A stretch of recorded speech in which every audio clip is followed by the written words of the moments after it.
अस्सलाम वालेकुम नाजरीन, एचआर न्यूज के साथ मैं हूं असदुर रहमान। पाकिस्तान में महंगाई अपने अरूज पर है, जिसकी वजह से आवाम में परेशानी पई जा रही है। अगर मौजूदा स्टेट बैंक के स्टैटिस्टिक्स देखें तो पाकिस्तान इस वक्त 380 खरब रुपए का मकरूज हो चुका है।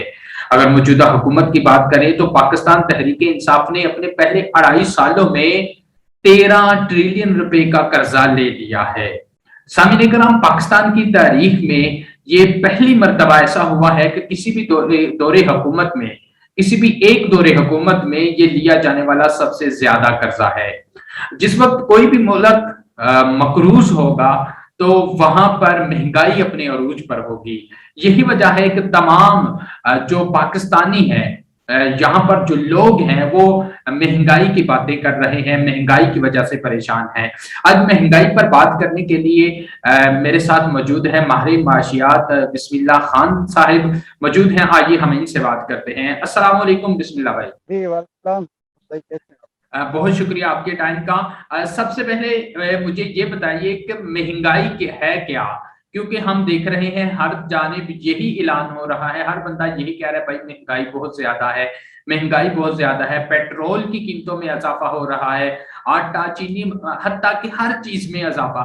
क्या इसको महंगाई कहते हैं, या माहिर माशियात के नजदीक आप क्या डेफिनेशन इसकी करेंगे? जी, तो बात ये है कि इकोनॉमिक्स के टर्म में जो महंगाई है उनको हम कहते हैं इन्फ्लेशन।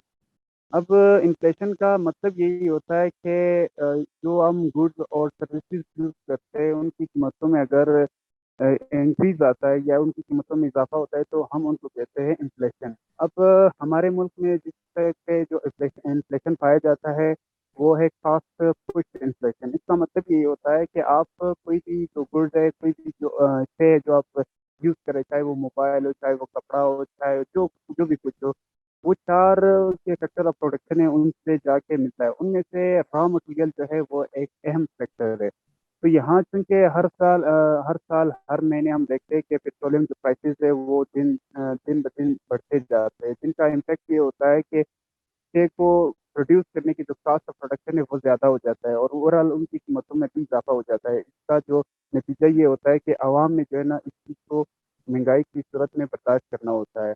तो इसके बहुत सारे और भी रीज़न हैं। इकोनॉमिक्स ये कहता है कि अगर किसी मुल्क नहीं, में जो है बिस्मिल्लाह भाई, जैसे कि अभी आप बात करें महंगाई की, तो देखिए कि हर मुल्क हर जो पाकिस्तानी शहरी है इस वक्त ज्यादातर जो मुतवस्त तबका है, वो लोग जो दिहाड़ीदार तबका है, जो दिन को मजदूरी करते हैं, रात को जो है उनका घर का चूल्हा जलता है, तो मतलब वो इससे बहुत ही ज्यादा परेशान है। अगर आम जो लोग हैं, आम जो पाकिस्तानी है, उनके लिए आप ये बताएं कि मतलब इसकी वजूहात क्या है? ये जो महंगाई पाकिस्तान दिन ब दिन ज्यादा महंगाई होती जा रही है, इसकी बुनियादी वजूहात क्या है? देखिए असद भाई, अगर कोई भी मुल्क हो, कोई भी इदारा हो, कोई भी घर हो, ठीक है, उसको चलाने के लिए आपके पास एक बजट होता है। तो उस बजट में आपने ये भी मेंशन करना होता है कि आपका एक्सपेंडिचर क्या है, आपके रेवेन्यू क्या है। तो गवर्नमेंट हम चूँकि गवर्नमेंट की बात कर रहे हैं, तो गवर्नमेंट के पास रेवेन्यू के जो सोर्सेज़ होते हैं, उनमें से एक टैक्स है और एक सर्विसेज़ है जो गवर्नमेंट प्रोवाइड करती है। तो टैक्स जो हमारी जो टैक्सेबल इनकम है या जो रेवेन्यू हम टैक्स से जनरेट करते हैं वो हमारे एक्सपेंडिचर से कम है, वो काफ़ी नहीं है। यानी हमारे एक्सपेंडिचर और रेवेन्यू के बीच एक गैप पाया जाता है, एक शॉर्टफॉल पाया जाता है, जिनको फिल करने के लिए हम हर साल जो है हम हर साल जो है लोन लेते हैं फॉरेन से भी, फॉरेन इंडिविजुअल से भी, इसी तरह हम फॉरेन जो मतलब इंस्टीट्यूशंस होते हैं, जिस तरह वर्ल्ड बैंक हो गया, आईएमएफ हो गया, ठीक है, इस तरह लोकल बैंक हो गए, इन सब से हम लेते हैं। उसका असर ये होता है कि अगर इकोनॉमिक्स ये कहता है कि अगर आज हाल में आपके पास ₹1 है तो ये फ्यूचर में आपके ₹2 बन जाएँगे। एक आपका यही रुपया है जिसके ऊपर जो इंटरेस्ट आप कमाएँगे। तो हम जो भी लोन लेते हैं किसी भी मुल्क से, किसी भी इदारे से या किसी भी इंडिविजुअल से, वो हमें लोन देता है इंटरेस्ट रेट के ऊपर, ठीक है? तो हम हर साल लोन लेते हैं, ये इंटरेस्ट बेस होता है। फिर हमें ये रीपे करना होता है विद इंटरेस्ट। ठीक है, तो हमारे पास तो पहले से ऑलरेडी हम फेस कर रहे हैं कि हमारी रेवेन्यू जो है वो कम है, टैक्स से जो है ना वो पूरे नहीं हो रहे।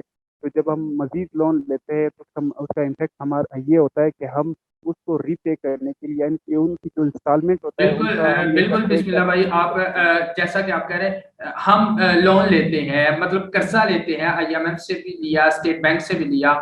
मतलब कर्जा जब ले लेते हैं तो जैसे हमारे मुल्क में किसी भी चीज की प्राइस में इजाफा होता है, जब अभी हाल ही में देख रहे हैं पेट्रोल की कीमत 123 रुपए तक चली गई है। इसके अलावा आटे की जो कीमत है वो भी बढ़ गई है, बिजली के जो है कीमत वो भी बढ़ चुकी है।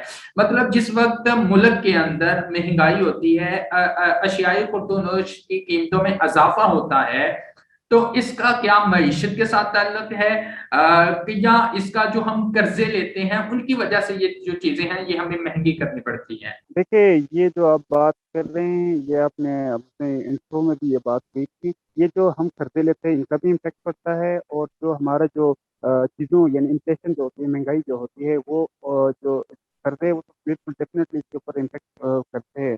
और इसके और रीज़न ये है कि आपके मुल्क में अगर तो ज़र की मिक़दार ज़्यादा है, यानी नंबर ऑफ नोट्स ज़्यादा है, तो उसका ऑटोमैटिकली इम्पैक्ट ये होगा कि चीज़ों की जो कीमत है, वो बढ़ेगी। फिर ये महंगाई जो है इसको कंट्रोल कैसे किया जा सकता है? एक आम शहरी का ये सवाल है।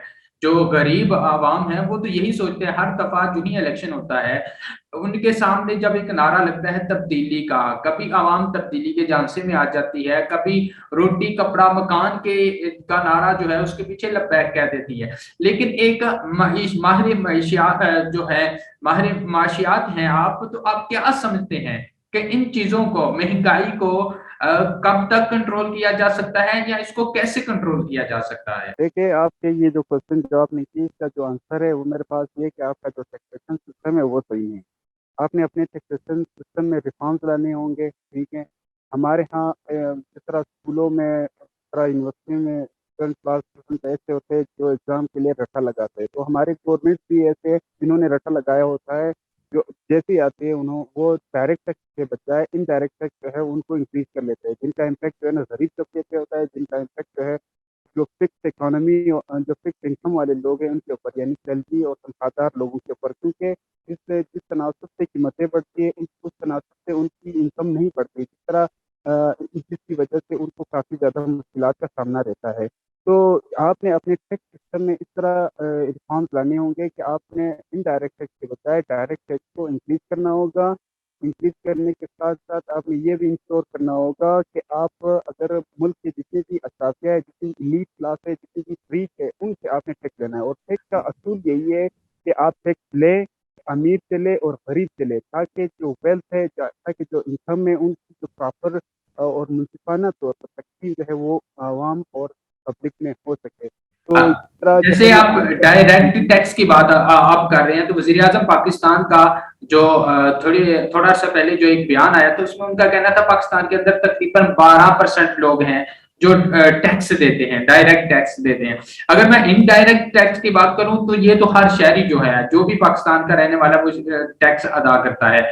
लेकिन अब अगर देखें तो बहुत ही कम लोग हैं जो डायरेक्ट टैक्स देते हैं। तो महंगाई की बुनियादी वजह जो है उसमें आप ये भी समझते हैं कि ये जो टैक्स का ना देना, ये भी इसकी एक वजह है। जी, तो जिस तरह आपने बात की कि जो लग्ज़रियस गुड्स है उनके ऊपर ज़्यादा से ज़्यादा होना चाहिए, ताकि रिच क्लास है वो टैक्स पे करे, और इसके अलावा जो है जो मिडल मिडल क्लास के लोग हैं वो उनसे फ़ायदा उठा सके। तो दूसरी बात ये है कि हमारे जो गवर्नमेंट को चाहिए कि हमारे इकोनॉमी को के साइज़ को जो है ना वो बढ़ाए। टैक्स को इंक्रीज़ करने के बजाय इकोनॉमी के साइज़ को बढ़ाए। देखिए, इस वक़्त हमारे मुल्क में बहुत सारे ऐसे बिज़नेसेस हैं, बहुत सारे ऐसे इंडिविजुअल्स हैं, जिनके बिज़नेस अब तक रजिस्टर ही नहीं है। तो गवर्नमेंट को इस तरह पता ही नहीं चल सकता है कि हमारे मुल्क में डेली बेसिस पे कितने बिज़नेसेस हैं, वो कितने ट्रांज़ैक्शन करते हैं, और कितना टैक्स उनके ऊपर इम्पोज़ करना चाहिए, और कितना उनसे रेवेन्यू जनरेट हो सकता है। गवर्नमेंट को पता ही नहीं है। तो अगर जब तक आप डॉक्यूमेंटेशन नहीं करेंगे, जब तक आप उनको रजिस्टर नहीं कराएँगे, तो हमें किस तरह पता चलेगा कि गवर्नमेंट या मुल्क के अंदर जो है कितनी बिज़नेस हो रही है, कितने ट्रांज़ैक्शन डेली बेसिस पे हो रहे हैं। एक और अहम वजह है जिनको हमने निग्लेक्ट किया हुआ या हमारी नाकामी समझे, वो है ब्लैक इकोनॉमी। अब ब्लैक इकोनॉमी से मेरा मतलब ये है कि आप देख लीजिएगा कि हमारा मुल्क जो है वो इस वक़्त एग्रो बेस्ड इकोनॉमी है। हमारे पास व्हीट, राइस, शुगर, ये चीज़ें काफ़ी ज़्यादा मिक़दार में पाए जाते हैं। अब इंटरनेशनल इकोनॉमिक्स की लॉ में अगर देखा जाए तो इनकी चीज़ें उन कंट्री में कम से कम उनकी प्राइसेस है उन कंट्री में कम से कम होने चाहिए जहाँ पे ये प्रोड्यूस होते हैं। लेकिन आप देखिए यहाँ पाकिस्तान में चीनी की जो प्राइस है वो 104 रुपये, इस तरह आटा, इसी तरह आप कुकिंग ऑयल की प्राइस देखें और वो तमाम जो एग्रीकल्चर प्रोडक्ट है वो काफ़ी ज़्यादा महंगे हैं। इसकी अहम वजह ये है ब्लैक इकोनॉमी। ब्लैक इकोनॉमी से मेरा मतलब ये है कि ये जो आपकी जो स्मगलिंग है वो इसमें काउंट होती है।